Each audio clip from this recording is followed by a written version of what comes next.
some London hospitals are now so short of blood, they admit lives are at risk. Here at St Thomas's, operations are having to be postponed, and doctors say they simply couldn't cope with another King's Cross or Clapham disaster.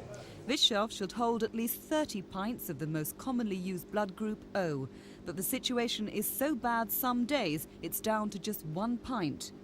Well, blood shortages always put patients at risk of dying, yes. For instance, if there was a major accident in the street now and a patient was brought in who was group O, we would run out of blood transfusing them very likely within the first half hour. Well, yesterday we had only 2 units of blood in the blood bank at the beginning of the day, which by midday had risen to 6. The consequences of this were that although we didn't have to cancel any operations, we did have to postpone transfusions. The problem's particularly acute in London teaching hospitals, where demand for blood is well above average.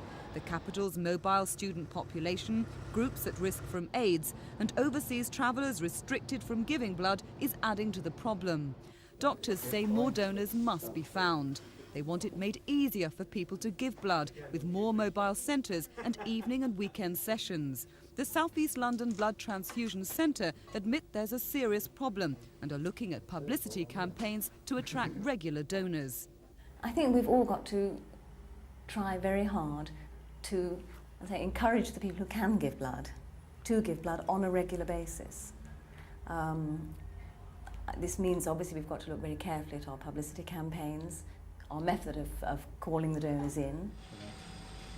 The centre say it's vital more people become donors, particularly those with the blood group O, to help save lives. This is Teresa Driscoll for Thames News.